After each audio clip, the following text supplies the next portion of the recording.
Hi, I'm Tom Elliott, founder of OcuRoute, and I'm pleased to be sponsoring this podcast.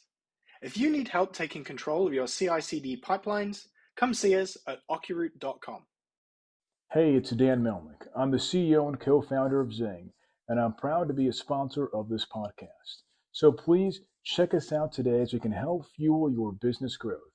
myzing.io. Thank you.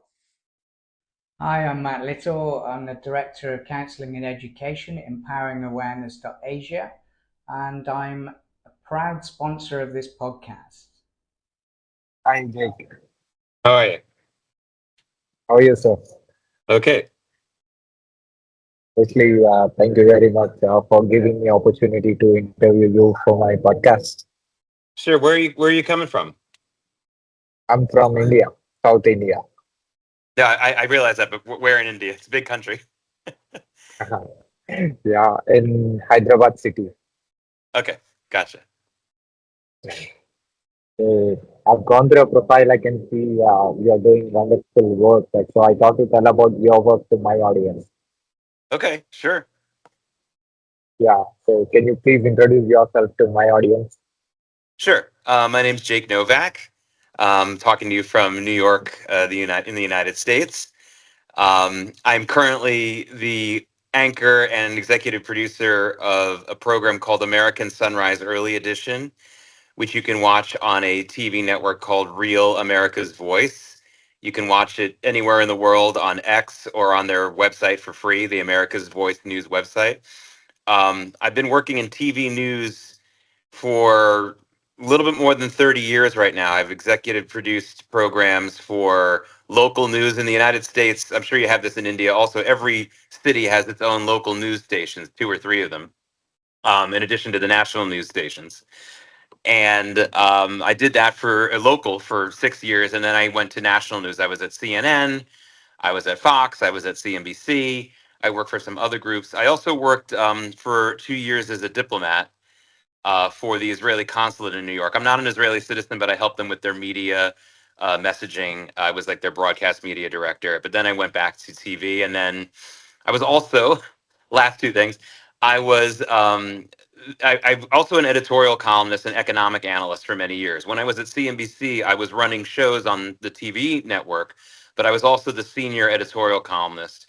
And I continue to do a lot of writing along those lines as well about politics and economics, and about culture. And yeah, after all those years of being behind the camera and just writing, I finally decided to do something in front of the camera as well. So that's the short bio right there. So how is this being in front of camera now? Well, it's very natural. I don't feel any nerves or any difference like that. It helps that I don't have any hair, so I don't have to do hair or makeup in the morning to go on TV. Um, but it's so the big challenge now is it's the extra work. I'm still producing the show. I also have to report it and be in front of the camera and book the guests, and all of that. But it's getting a little bit easier. I've been doing this show on the air as the anchor since the middle of December, so it's been 4 months now, and it's been great. It's been great. It's a very it's an audience that we're trying to build. I know the audience is getting bigger. Um, and I think that people hopefully are at least enjoying it. Obviously, I come from a conservative standpoint in my politics, and I do have a very political program.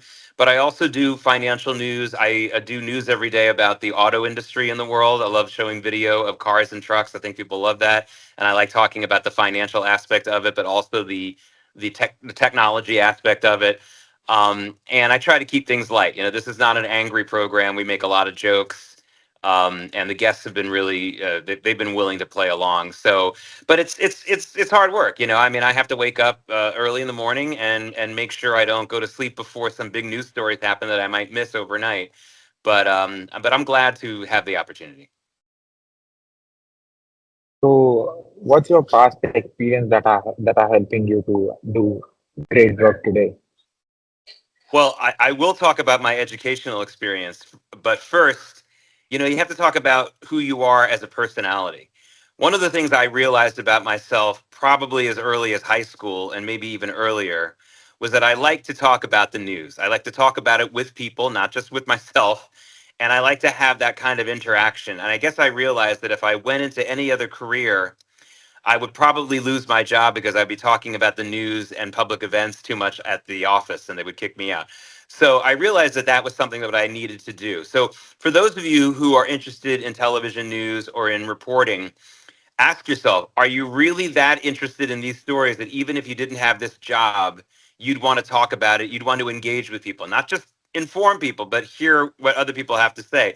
And if your answer is no to that question, it may not be, you might be very successful in the business. There's a lot of people like that I know. I've worked for 30 years with the majority of my coworkers who I could tell didn't really care about the stories they were reporting on or working on. As soon as the day was over, they never wanted to talk about it again.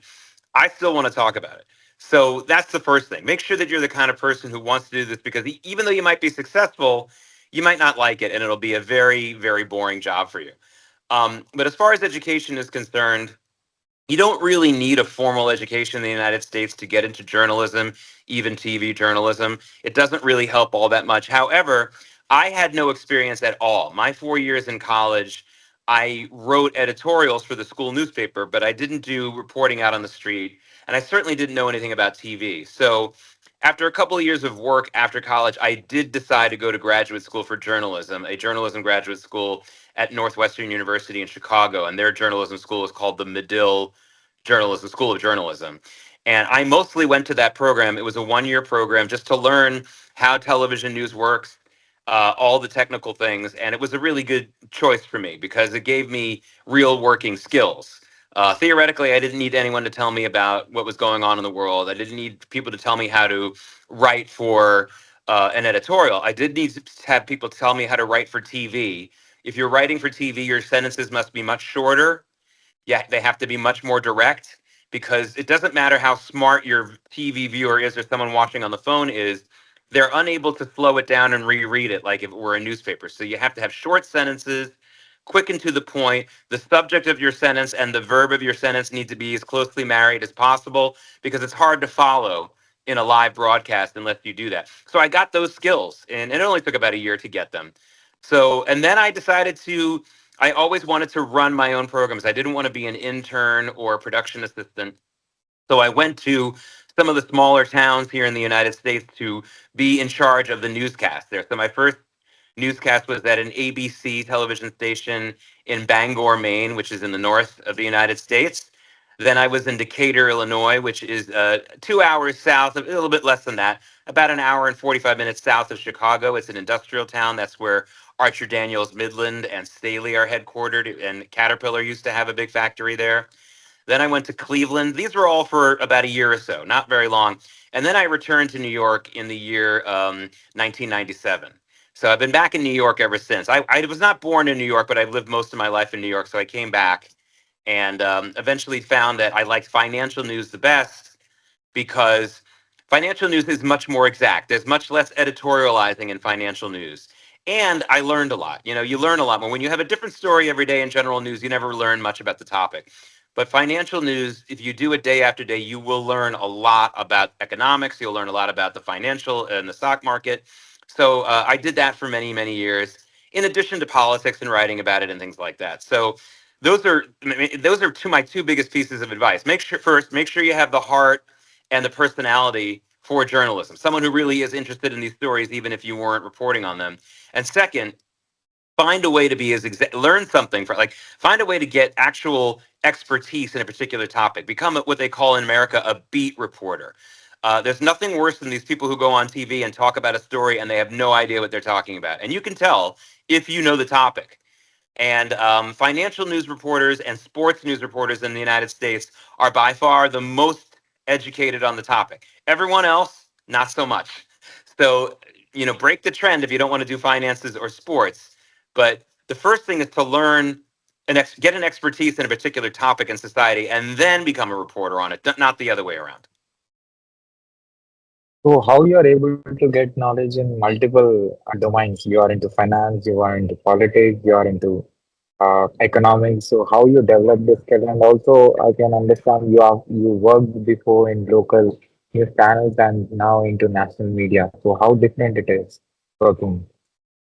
Well, I did take some classes in college, obviously, in economics and finance, and I was a political science major. And of course, a lot of political science is economics, but that's really just scratching the surface. To really learn about it, you need to do the same thing you need to do to become a good journalist, and that is talk to people who are in the industry. I had some very close friends from my childhood, from my high school years, who became major players in the financial world here in New York City. And I talked to them regularly about what was going on in their careers and what was going on in the business world, and I got their opinions. Some of them became regular guests on my programs, and some of them didn't. In fact, the ones who didn't were the ones I respected more, because they were the ones who felt that they didn't want to give people the wrong impressions about certain things, and um, they were being protective of their own investors and not going on TV and giving it away free. So that's one thing. I mean, seek out the people who are in these industries. Most people, especially men, are happy to tell you about their work all day long. They'll talk for an hour about it. I don't know about women as much, although I think women will do it too. So that's important. You can't just read it in a book. You can't just watch it on TV. You need to talk to the people who are really in it, and never stop doing that. Again, that's why I chose the profession. I like talking to people, and I like hearing what they have to say as much as I like talking to them. And there's a lot of people in journalism who don't like that. It's like having a doctor who doesn't like the sight of blood. I don't understand why you became a doctor. I don't understand why there are so many people in TV and in newspaper journalism who clearly don't want to hear from the people. They want to lecture the people. They want to pretend like they know what they're talking about all the time, and they don't. And even if they don't agree with them, like, what's wrong with hearing another perspective? I have no problem with that. I don't have a problem with the fact that there are 7 billion people on Earth right now with a phone who can be a journalist as soon as they turn on that camera and tell me what's going on right in front of them. Most people in my industry are threatened by that. They hate that. I never did. I didn't have a problem when people started blogging. I didn't have a problem when people started doing stuff with their phones. I didn't have a problem with social media. I understand a lot of it is junk and a lot of it is misleading and some of it is even hateful. But that's life. Everyone, you can find that walking down the street any day. So but again, that's also a great way to learn. When you get those voices and people telling you this is happening in their area, maybe you'll actually learn something instead of just talking about what's going on in New York and Washington all the time, which is a real problem here in the United States. Overwhelming majority of our journalists either live in New York or Washington, D.C., and they have no concept of what the rest of the country is doing or thinking. So you have been in the media industry from almost 30 years. So you have seen the technology evolution. So you witnessed it. So how do you define this? How this is impacting this technology today, from past 30 years, how technology is impacting and how it is being changed in front of your eyes? Yeah, when I started getting into TV news, they were just going they were just now get at that point. This was 1994 when I finished graduate school and started in local news. The world of television news had just transferred to using computers. They used to use typewriters with regular paper, and they used to have to type things out. And they just started with computer systems where you could type in a story and it would appear on the teleprompter in the studio, and you could actually have what we call a rundown, which is a list of our stories in the order of the stories that they appear. So that was just starting. I mean, I didn't see the typewriter era, but that was only maybe 2 or 3 years before I got into some of these newsrooms. And it probably seemed like the people who had used the typewriters as a big improvement. For me, it was incredibly difficult. These programs were very clunky. They didn't work very quickly. It was hard to put in even the smallest amount of information, but it still was an improvement apparently over the pre-computer era. Um, Most of that now has gotten easier and easier. In fact, the computer program I use right now, which is called Rundown Creator, is the best program I've ever used in 30 years in the business. It's very easy for me to put in what I need to put video in, to put graphics in. But it's considering it's been 30 years, we should be further along. I'm surprised by some of the programs that are used in local news and national news newsrooms these days. The rundown program they use is something called ENPS, and it's terrible. It's terrible. It's very hard to use. one of the most important things about news, especially if you're doing a live program, is to be able to have the flexibility to change everything up on a fly when a breaking news story comes in. And that ENPS program makes it almost impossible. So I could have the most important story in the world coming, and I need to wait 5 or 6 minutes before I can finally insert it into my program, which is unacceptable. Unacceptable. I would never allow that when I was running shows. So that's one way that technology has changed things. There's great, the biggest difference in technology is now our access to video. We have video now. It used to be that CNN, the old CNN, when CNN was really present throughout the world and they had a camera in every country in the world, they were the only news organization that could bring you news no matter what country it was going on in right away, because they made this huge investment. It was a big investment financially to put a camera crew and some kind of bureau in every country in the world. They very much reduced that. Right now, if you watch CNN here in the United States, their entire news day, their entire day long of programming is something I could do out of my basement here in New York. They don't go out in the world anymore, which is a shame. And I'm sure that for people who are watching in a place like India, it's frustrating to see that. If you ever watch American news, there's very little foreign news, and it's not good. But at the same time, it is easier for us to get video from those countries without having to have our own camera there. It's being sent to us. Sometimes it's over social media. Sometimes it's over some of the other, just the internet itself has made it much easier for us to do that. But you would think that with the internet and with social media, there would be at least American journalists all over America, let alone all over the world, because it doesn't matter. You don't need to live in Washington or New York anymore, right, to send the video in instantly and report instantly. And yet it's the other way around. There's even more journalists in America who are centered in DC and New York than ever before, even though the technology makes it possible for someone to be in India or in Idaho or anywhere else and be a reporter and do a broadcast. So the technology is there. It's just not being utilized enough. But for somebody like me who likes to get video of, like I said, I like to do I do about 3 or 4 or 5 minutes every day on the auto and truck industry in the whole world, not just the US industry. And usually I have a couple of stories about funny things that have happened. A very fancy sports car that someone has crashed. No one got hurt, but it's like, look at that $1 million sports car. And I can get that video in a second now. I don't have to, I would have to have waited weeks when I started in this business for that. So that to me is a total positive. I think there's no negatives connected with that. My only big disappointment is that with all this new technology that makes it easy for us to report all over the world, it's not being used. And it's not just the United States. I think everyone is kind of guilty of this, and it's a shame. And hopefully someone will figure this out soon and start using this technology as it was meant to be used. So, you are a political analyst, and politics is a subject which constantly changes. So, how you are able to get the information and be adaptive and have analysis about what's going on every minute? Well, the key to that is something that almost nobody has in the television news business, including especially people who are in front of the camera. The key to that is one word: humility.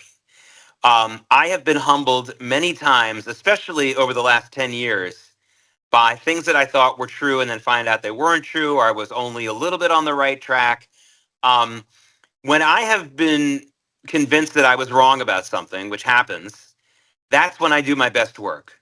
So, for example, in 2016, all through the beginning of 2016, at the end of 2015, I was writing editorials explaining how Donald Trump could never win the presidential election, and this wasn't going anywhere. And then in May of 2016, which was 6 months before the election, I realized I was wrong. It just came to me. It came to me, I realized I had been wrong, and I wrote an editorial in May of 2016 saying the headline was, "I was wrong, Donald Trump will win the election," and I explained why. There's been a number of things. So humility has to be a part of your political coverage. There's very little of that. We have a lot of, it's one thing when political candidates who run for a particular party or have a particular ideology never change their minds about something, because that's kind of what they're hired to do. They're hired by people who believe in that stuff to always promote it. It's a shame that they don't change their minds about things, but it's more understandable. It's much worse when journalists just don't ever change their minds. And it's worse when political pundits, analysts, and I never pretend to be unbiased. I'm always giving you my biased opinion from time to time. Sometimes it'll be more conservative, sometimes it'll be more liberal, but I admit that it's my opinion. But it's so sad when you see people like me who are supposed to be analysts who never change their mind about anything, never learn anything. And you see that a lot here in the United States. Most of the people who have been bashing Donald Trump from the beginning have never changed their minds about it. Some have. And it's been interesting that some have. Some have changed their minds about it. But some have. And they've done it out of humility. They realized they were wrong about something. I was wrong about a lot of things. And I don't support everything Donald Trump does. I support most of his policies, but I also don't support him personally because I also don't hate him personally. I don't know him. One of the things that voters and other people don't understand is they think they're voting for the person. You don't know the person. I mean, I know there are some people who do know him personally. I'm not one of them. I never met President Obama, don't know him. I never met President Biden, I don't know him. I don't know any of these people personally. If I did, maybe I would give you my opinion of them if I felt it wasn't too private. But I can only judge someone by their actual policies. And I like most of his policies. He's the first president whose policies I've liked for the most part since Bill Clinton. I like most of his policies too. I like most of Ronald Reagan's policies. Did I know any of these men? No. Will you ever know any of these men? Probably not. So stop voting for people based on what they look like, what they sound like, and vote for them and analyze them, if you're in journalism, for what they've actually done. We spend a lot of time guessing about personalities. We spend a lot of time in journalism also reporting on what someone said. Now, we have to do that. We have to report on what they said. But when you start reporting, giving more weight to something somebody says as opposed to what they do, you're being a bad journalist. I don't want to live in a world where words are worth more than actions. And in the journalism world, all over the world, not just in the United States, that's absolutely where we are right now. Somebody says something and it gets more weight and attention than what they actually do, which is a recipe for disaster, both in journalism and for politics and for all of society. So those are some of the things that, but the word is humility. If you aren't someone who could admit they were wrong about something, you know, go for it. With for example, the current tariff battle, the way I see it right now, I don't like tariffs. I think they're terrible. But I have yet to be shown by someone a better way to get someone to reduce the tariffs against you than fighting fire with fire. In other words, the only way to stop someone from putting a tariff on your products is to put a tariff on their products and say, hey, you do this to me, I'm going to do it to you. Now, if someone has a better solution for that, I will be the first to go on TV and say, I was wrong. The fight fire with fire philosophy was wrong. Look at what this guy came up with, or this woman came up with, to fix the problem without having to fight tariff for tariff. But until I see that, I'm not going to say that. But if I do, I really know, I feel pretty strongly that I would be willing to admit that I was wrong about something. You can't be a good journalist or political analyst without humility, and that means sadly that about 90% of political analysts are bad because they don't have any humility, and you can see it every day, and it's really discouraging. So being a political analyst is a very challenging job and challenging role.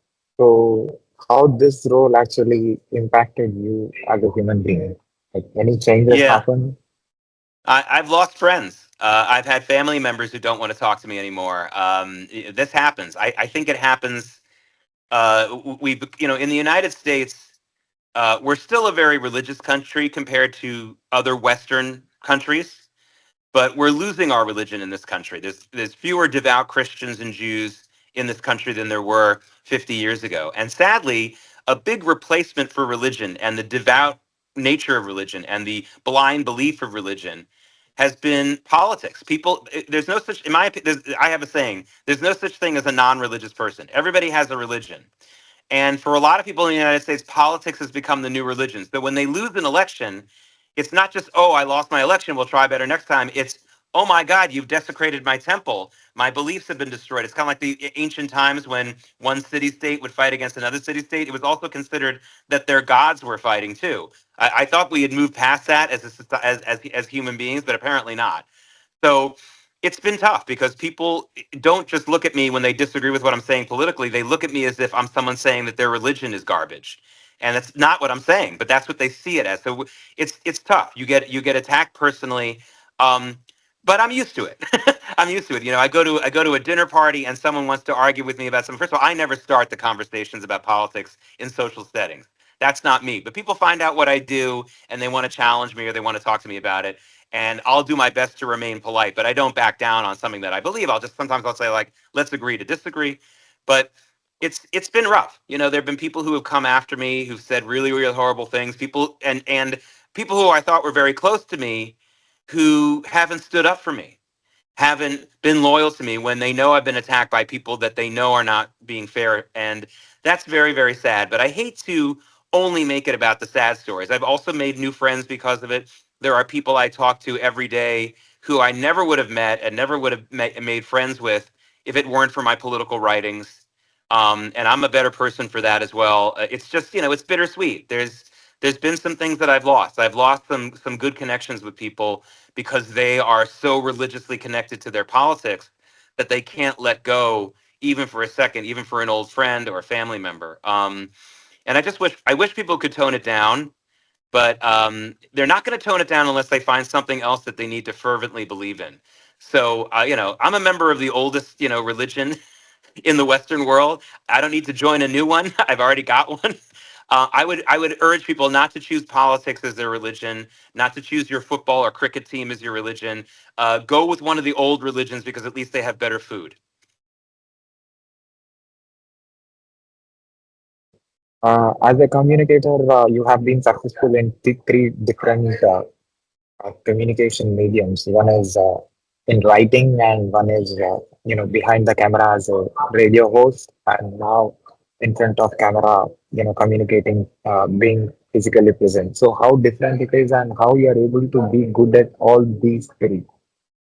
Well, one of the things is that there's not enough people who are doing radio and TV. Radio, not so much. TV, there's a lot of people on TV who, if they were asked to write and produce their own show, couldn't do it. And that's bad. Let's put it simply. It's one of those things like if you're a pilot of a jet, you would hope that that pilot also knows how to be the navigator in case the navigator gets sick, also knows how to be the get on the communication devices and things like that. I think that there are dedicated people in every industry who know how to do more than one job. And I would urge everyone watching, even if you're not interested in getting into journalism, if you're going to go work at a bank, and let's say you're working in the investment banking division, find out as much as you can about the retail banking. Find out as much as you can about the marketing division, just so that you know as much as you can about a business. In the United States, and I think this is true in India as well, but it's certainly true in the United States, most of the most successful CEOs come from sales. In other words, if you're like, let's say a company like GM, they weren't people who were actually building or designing the cars, but they were in sales. They were the ones who were going out all over the country. And not only did they have to be experts on everything about GM so they could tell it to the potential customers, but then they learned from the customers what they wanted. And so they had this unique inside outside understanding. So as a journalist, that's again more of what I was saying earlier. You want to be a good journalist. First of all, learn how to write all the stories, produce a rundown, which is the word we use for basically the list of stories, how long you're going to spend on every story, how you're going to do it, so that anyone looking at that paper can say, oh, here's what I can expect on this hour of news. This story, that story, oh, here's this reporter, all that. So learn how to do all those things. But also make sure that you're not in your bubble of your newsroom and you're hearing what you're, not just the viewers. Don't say, oh, I always listen to my viewers. That's also a bubble. Make sure you're going out there and hearing from all the people, even if they're not watching your show or reading your newspaper, and hear from as many people as possible. Make sure that you're not closed off. We saw that over the last week with all the tariffs. If you're a Wall Street investment banker or a financial news journalist, and all you have in your only experience with manufacturing in America is reporting on their stock price, don't talk. This is not the time for you to talk right now. I love Bill Ackman, the hedge fund investor. I like him a lot, but he shouldn't have said anything yesterday about the tariffs. This is a man who is a Wall Street billionaire. He's never lived in a blue collar town. He's never worked in a factory. He shouldn't talk. Doesn't mean he's wrong. It's just read the room. Understand that this is not the time for you to talk. So that's another thing. A good journalist needs to know when to talk and when to listen. And I like listening to people who have had an experience. I may not agree with it, and I may listen and think the whole time, like, oh my God, this is awful. But at least I know what someone else is thinking, and I've listened to them. That's a huge, huge problem. So that really is what helps me put together a program, because the hardest thing to do as a journalist is deciding what story you're going to cover and where it's and whether it's going to be a big coverage, a small coverage, or even whether you're going to cover it or not. And I very rarely have a problem with making those choices because I'm listening to so many voices every day that I at least can decide to myself, well, maybe I'm not that interested in this, but I know a lot of other people are, so I'm willing to go ahead and do the story. If you're not listening to people, you won't know how to do that. You won't know how to present it on camera yourself, and you sure as heck won't know how to put it into a rundown and write it for someone else, let alone even for yourself. So being in the communication profession and being a communicator in all different ways, in this 30 years, how can you be so conscious? Yeah, because your job needs a lot of consciousness. Well, one of the things is I don't watch a lot of other mainstream news media. And now, I like watching and reading stories from other countries and from smaller outfits. But if I just watched all the big news programs here in the United States, I don't learn anything new. They all have the same stories that I already knew. I kind of know what their angle on it is going to be. Keeping the focus has a lot to do with just being willing to. So I've already talked about listening to other voices. Another big part of it is reading. You know, I read only nonfiction books. It's not that I have anything against novels. I don't think they're a waste of time or anything. It's just that I always have a big nonfiction book that I'm reading about a particular topic. And it may never be anything that ever comes up in any of my news programs, but almost all the time it does. Something comes up. So some of it is about history. A lot of times I'm reading about history. So that gives me a good perspective. A lot of bad news reporting in both newspapers and on the websites and on TV is when you hear a journalist saying the word unprecedented. This has never happened before. Whenever they say that, they're probably wrong. It has happened before. They just don't know. So that's one thing. But also you hear from people who have particular expertise. I remember every one of these books, some of the points that I remember from them, and it helps me understand what's going on now. So I highly recommend that also. I don't recommend the more pop culture books out there, the ones that are trendy. I recommend books that really explain an issue that's important, but may not be front and center in the news, or it should be. We talk about things like, and I know this is a big issue in India as well. In the United States, we sort of talk about the word infrastructure, which is a terrible word to use in an English language program because it sounds so boring. Instead use the words like traffic jam, bad roads, commuting. These are words that are not only more interesting, but they get people really upset. Like there's nothing worse for me than being stuck in traffic. I really hate that. So I want to hear someone talk about that. So I've read a lot of books about what actually causes traffic. It's not as easy as you might think. How do we build a better city? How do we build better transportation? I've written a lot about that over the years, and I could have only have written about that over the years if I had because I read so many books about people who have solutions. And that's another thing I want to say. A lot of journalists think their job is to find the problems and things, and that is part of our job. But a lot of journalists think that's the only job. In other words, they can report about a problem with something over and over again. I had a rule, and I still have a rule, with any show that I'm in charge of or I'm doing. If you've reported on a problem more than twice, and you haven't either interviewed someone who has a potential solution for this or you haven't proposed one yourself, you're no longer allowed to report on it. Because now you're just repeating a problem and you've done nothing to try to make it better. And even worse, you haven't even tried to find the people who are trying to make it better. So, for example, water. When I was growing up, a little bit after the Cold War ended. So, I was in high school during the Cold War. The Cold War ended when I was in college.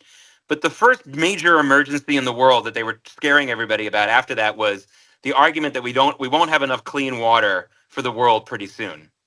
And that story was pounded into our heads for a long time.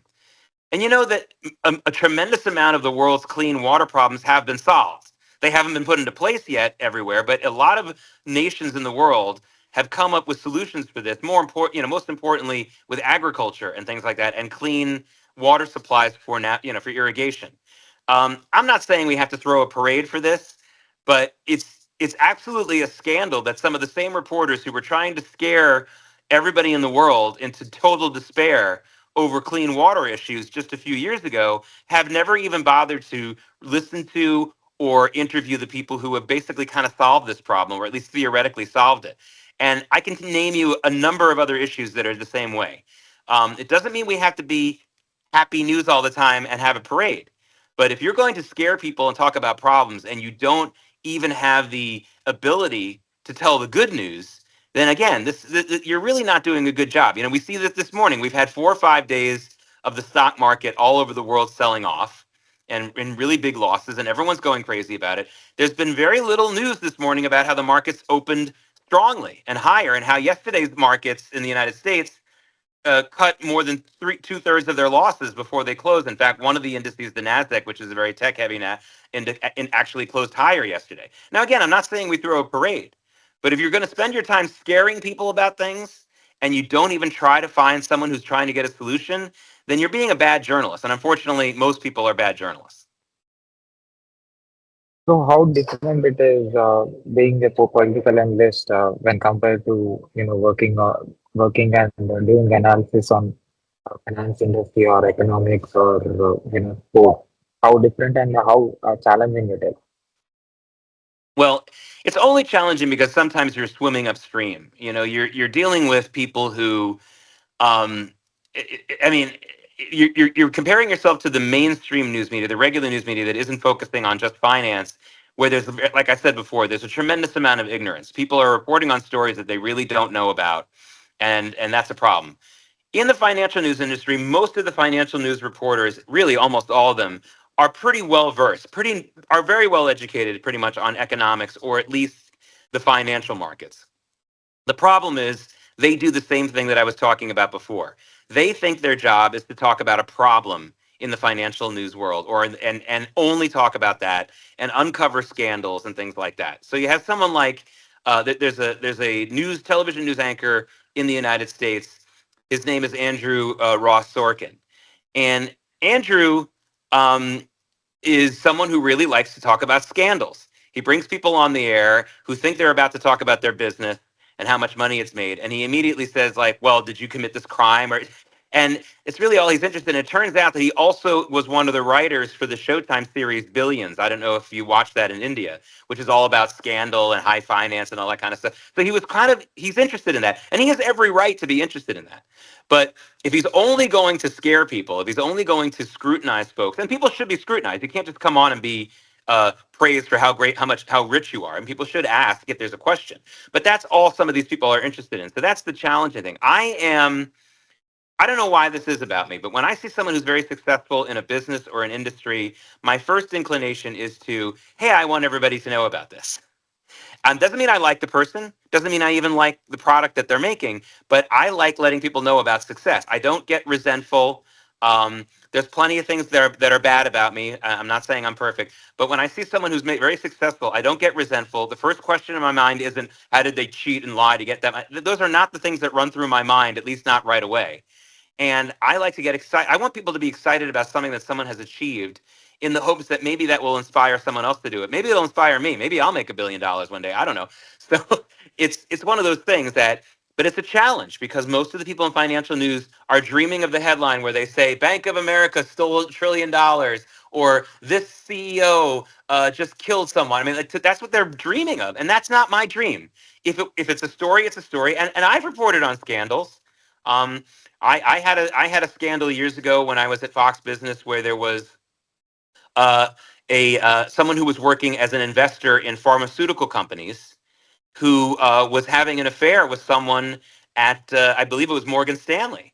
And that woman at Morgan Stanley was getting inside information about what he was going to invest in. So it's not like I have a problem with reporting on scandals. I really don't. But that's not what wakes me up in the morning and gets me going. And I don't think that should be the focus. And that is still a problem in financial news. It really is. And it's making people miss some of the great stories out there. I talked about water. There are companies that have solved so much of our water problems. No one's ever heard of them. If they went and committed a crime, then people would hear about them, but no one hears about them when they do something good. We've had incredible advancements in the fight against cancer in this country and all over the world over the last 10 years. Very few people have heard about it. All we've heard about is COVID this and this pharmaceutical scandal. We haven't heard about all those great things. And there's a lot of other examples of this. And financial news is just as guilty as the rest of the news on that, even though financial journalists tend to be much, much more well-versed in their subject matter, which is something I insist on. I will never work again with people who can't find India on the map, or people who don't know who the prime minister of India is, or people who don't know where Russia is on the map. I mean, or people who don't know where Israel is, or any of those things, or don't know the history. I can't do that anymore. And it's when you work in financial news or you do your own program like I do, you avoid that problem. And also sports. The sports reporters are the most knowledgeable. If you're a sports reporter and you get the name wrong of a player, you will never work again. But you can be a $10 million a year anchorman on NBC News in America and mispronounce the name of the leader of India and not be able to find it on a map, and you'll be just fine. And that's a problem. That's a big problem. So tell me, you as executive producer. I'm sorry, I didn't hear you. Tell me, you as executive producer. With some of the better interviews I've done? Is that what you're asking? No. Tell me, you as executive producer. You are producing your show. Oh, I mean, like being a producer? Yeah. So so one of the things that, and I think this is probably true in India as it is in the United States.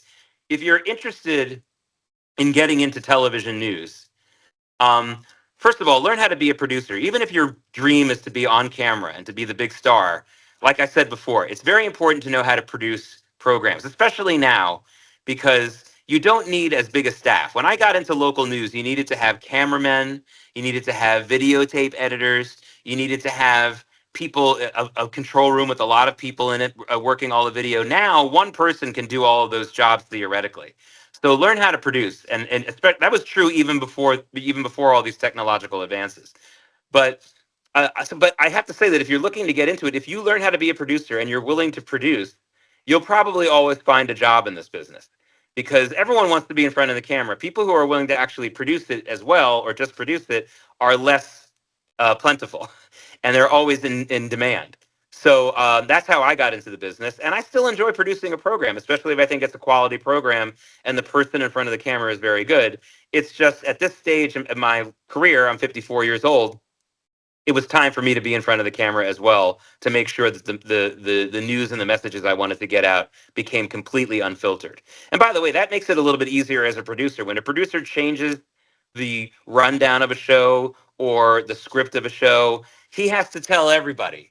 Got to tell the person on camera, got to tell the control room, got to call the reporter. I don't have to do any of that. I just have to tell myself, and I'm able to do it on the fly. So all of that that makes things a little bit easier. That's one of the easier jobs. Although I do wish I had some assistance. I would love to have someone call my guest. I'll tell them who to call, but I would love to have them call them the night before to remind them how to use Skype or Zoom, because a lot of them don't know. Little things like that can be frustrating. Maybe one day I'll get an assistant. So tell me about the American Sunrise Early Edition. Sure. So the name of the show is, as you said, American Sunrise Early Edition. It's on 7 a.m. U.S. time in New York. I don't know what time that is. It's probably like almost 7 p.m. your time. 7 a.m. Eastern time to 8 a.m. And it's on a channel called Real America's Voice. Here in the United States, we have more channels than we used to. Each one of the channels, when I was growing up, we had basically, if you turned on the TV, you had 3 or 4 channels to choose from. That's it. Now there's hundreds. Real America's Voice has been around for a few years. It's mostly headquartered in Florida, although they also have a studio in Denver. I do the show out of New York. They came to my house and built me a nice little studio here, which is really nice. I'm not using it right now, but so I do it out of my home. And Real America's Voice has 24/7 programming. There's my show that's from 7 to 8 a.m. There's a show before me from 6 to 7 a.m. And all day. And there are some bigger names on this network. There's a man named Steve Bannon, who was a very close advisor to President Trump, who has a show from 10 to noon. Again, this is New York time in the United States. Charlie Kirk, who was one of the leaders of the young pro-Trump movement on campus and younger people. He has a show from noon to 2. Another man named Jack Posobiec. These are all younger people, except for Steve Bannon, who's a little bit older than I am, and on down the line. So my show every day, though, is, while it does include analysis and I do have a guest, my job in the morning is to get everyone aware of the bigger stories of the day. Again, it's mostly a political program, and most news in America has become political news anyway, but I still do some financial news. Like I said, I still do the car news every day, which I love doing, the latest news from the auto and car. It gives me an excuse to show sports cars and trucks and things like that. But also I report on the serious situations there, job cuts and the stock prices and all those kinds of things. I've been reporting a lot about how Honda was going to buy Nissan and then they decided not to. That was a big story for me that I covered. But for the most part, I'm letting you know what's going on in American politics. So this morning, my lead stories, of course, were the fact that the stock market was going to open up this morning after many days of declines. Also, the fact that Israeli Prime Minister Benjamin Netanyahu visited the White House yesterday, and I explained why. It wasn't really just about trade, it was about other things. I talked about the Supreme Court decision here in the United States that has allowed the Trump administration to continue to deport criminal illegal aliens, those who commit crimes in addition to crossing the border illegally, and on down the line. Those were the big stories today that if you're waking up, you kind of need to know no matter who you vote for in this country. And so I do that mostly. And then I have a guest at the 7 o'clock half hour that I speak to, a different one every day, and then a different guest every day in the 7:30 half hour. And each of them go on with me for about 10 minutes each. And I ask them about the big stories of the day, what they think about them. So the kinds of guests that I'm looking for are people who can talk about multiple stories. I don't have enough time in a 1 hour show to do a segment about one story and then with one guest and then go to another guest because it's a lot of work for me to book guests on only one story. So I'm always looking for people who feel comfortable, as I have for many years, talking about 5 or 6 different stories and giving me their opinion about it, their honest opinion about it. So it moves fast. It's a 1 hour program. Almost everyone says the show goes really, really quickly when they're watching it. It goes even faster when I'm doing it. But it's a lot of fun because I feel like I get a chance to give the stories, but then I can stop anytime I want and offer some clarity and commentary on it, and give people hopefully something they haven't heard elsewhere. I think most people, even if they don't like my show, would have to admit it's not like the information and the analysis they get on my show is different from what they hear elsewhere. So, like you said, it is different from other analysis. So, how you develop that different analytical skills? Well, you know what? I think that I'm a little bit more well versed in some of the details of the realities out there politically. So, like I said, I'm coming from a conservative standpoint. Most of my viewers are Trump supporters. But you'll be surprised how even people who are very supportive of President Trump or the Republicans or conservatives don't know some of the basic facts about the policies that have been effective. For example, when President Trump was president the first time, he cut taxes for the lower middle class in this country. It's something called, he doubled what's called the standard deduction. If you're someone in America who's working and is middle class, but you don't own a home or you're not paying a lot of taxes on your home, you basically pay a percentage of your taxes. There's no such thing as deductions. In other words, you just basically give the government a certain percentage that's been always the same. Donald Trump cut that in half. Now, this didn't help the rich in America. This helped people who are like plumbers and construction workers and folks who don't own very expensive homes that have high taxes because you're able to deduct those taxes from your federal taxes.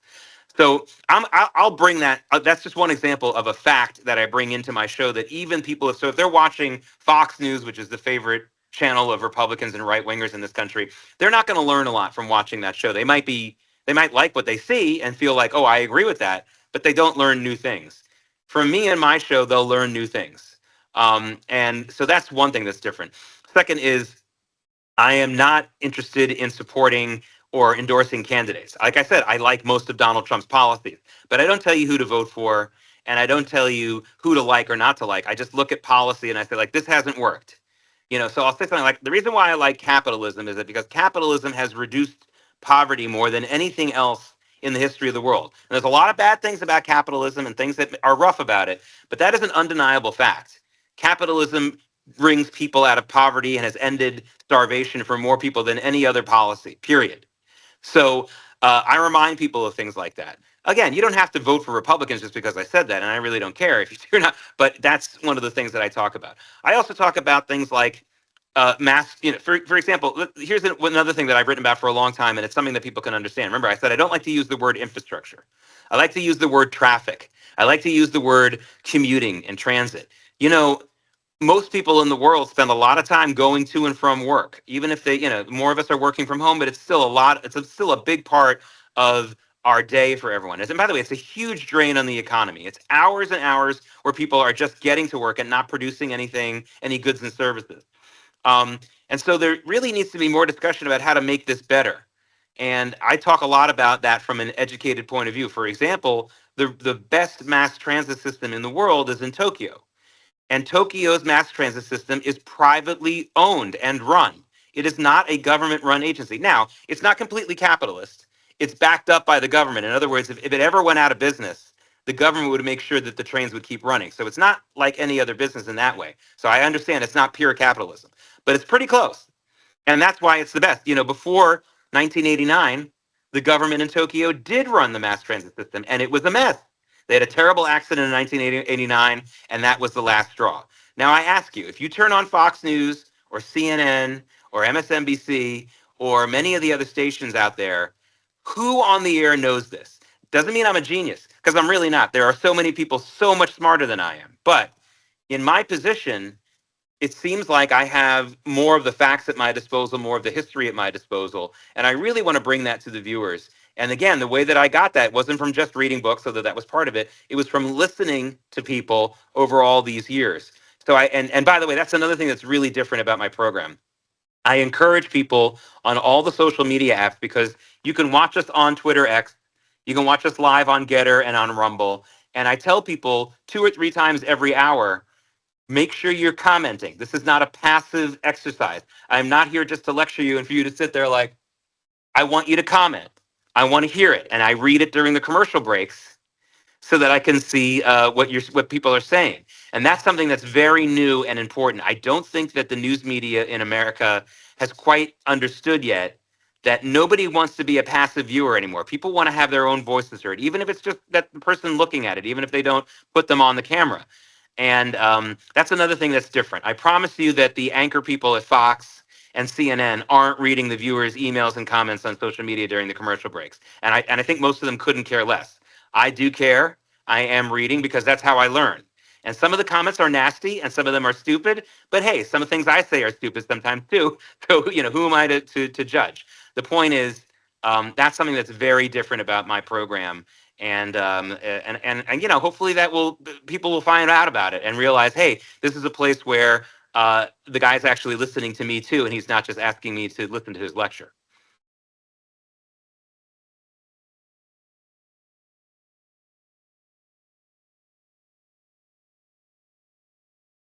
So one last question is, how did work affect you?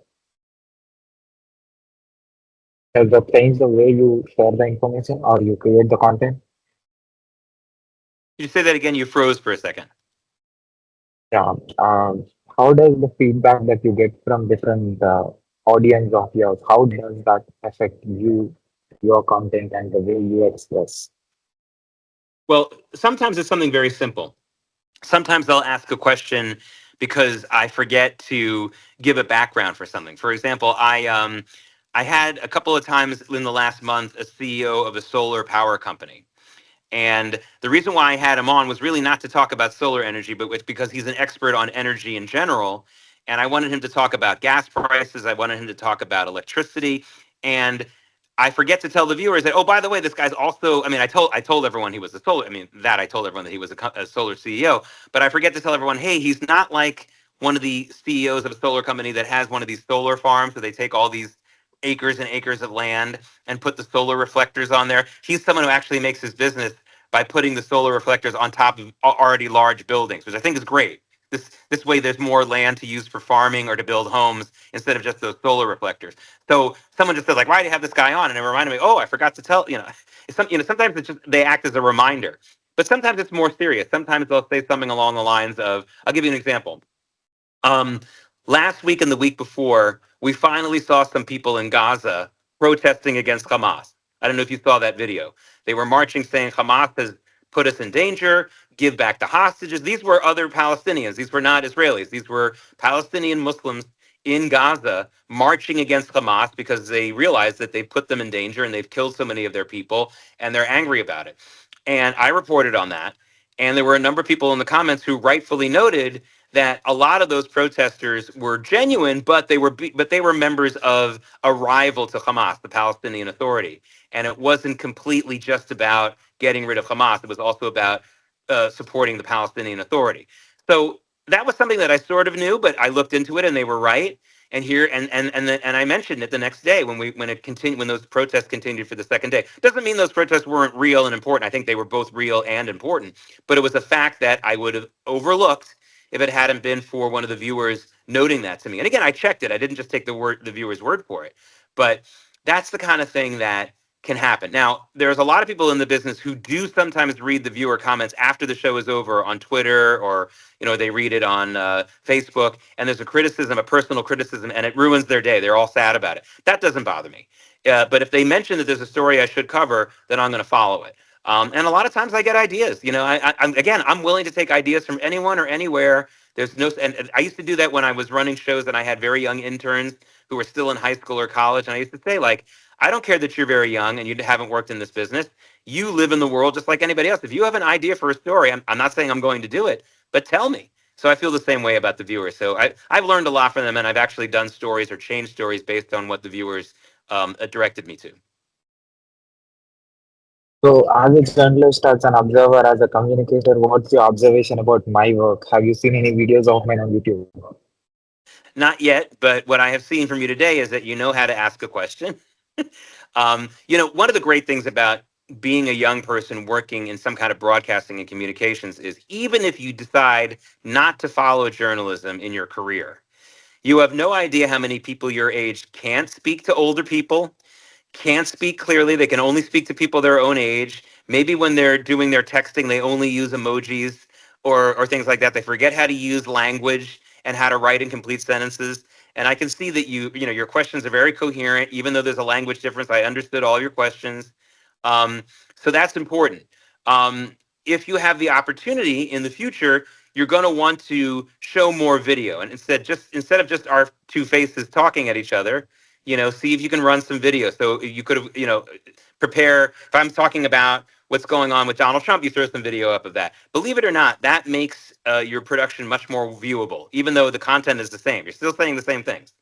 So I know that's easier said than done. Believe me, I couldn't do it. I don't know how to do it myself yet, but I do know how to call for it and write it on a list and saying, here's the video I want here, here's the graphic I want here. And if you have the ability to learn how to do that, or if you know how to do it already, you have no idea how much that will augment your product. I have done masters in software engineering, also bachelors in computer science and in engineering. And right now I'm working as a DevOps engineer for a London company from India remotely. So that's my full-time role. Apart from that, I'm interviewing experts like you who are into different industries, who are working in different parts of the world. I've interviewed more than 860 people, the country's experts, 5 years. So engineering is my primary role. Sitting in front of computer and communicating with machine is actually my job. So apart from that, I'm interviewing humans and trying to interact with them. Like, what was your passion in your in your early days that I'm doing now? So how this engineering skill along with the communications with global leaders and engineers, architects from different parts of the world who speak different kind of language. How this international level of communications is going to contribute and helpful for me in the future. Your words. Yeah, and it's very important to speak to people who are not your age. At a very young age, I got used to speaking to people who are much older than I was, just because of the community that I lived in. And in the United States, that's becoming rarer and rarer. More and more people are only interacting with people of their own age, especially younger people. And that's a huge disadvantage. You need to learn how to speak with adults, with people who are elderly, and also and in my case, people who are a lot younger. And for example, the people in my control room, I produce, anchor, and book the show, but I have a control room that runs the video, that runs the music, that runs the graphics. Most of them are 25, 24 years old. And I have a great communication relationship with them. It's not hard for me to communicate with them in any way. And that makes the show better too. So it runs through all the generations. So what you're doing is getting a tremendous skill that's getting more and more rare all over the world. I assume in India it's not as bad as it is in the United States, but it's probably something that's becoming a problem there too. People need to learn how to speak from people from all different walks of life and all different ages. So can you share your online presence with my audience so that they can follow and they can listen to what you're saying? Oh, thank you. Well, the easiest way to follow me is to follow my X account. My X handle is at JakeNY, JakeNY, at JakeNY. And I usually put up all the links to things that I'm doing there. So that's the easiest thing. But to watch the program, you can go on the X feed. I always retweet. There's a link to my show every day that appears on my X feed. And you can watch that any time of day. So you don't have to watch it live. You can see the hour of my program. So if you go on my X feed now and scroll down a little bit, you'll see that I put up a link to the X live stream of the show, and you can watch it from beginning to end or not watch it, whatever you want to do. That's the easiest thing to do. But you'll hear me, so it's Real America's Voice is the name of the TV station. But again, the Twitter handle is the best thing to work with. The Twitter X, I should say, the X handle, at JakeNY. That's the best way. So can I put this video on my podcast with your permission? Of course. Yeah. Thank you very much, Jake, again for Okay. your valuable time and giving answers to some of my questions and sharing your experiences with my audience. My pleasure. Keep doing what you're doing. Good job. Thank you, sir. Take care. Bye-bye. Bye.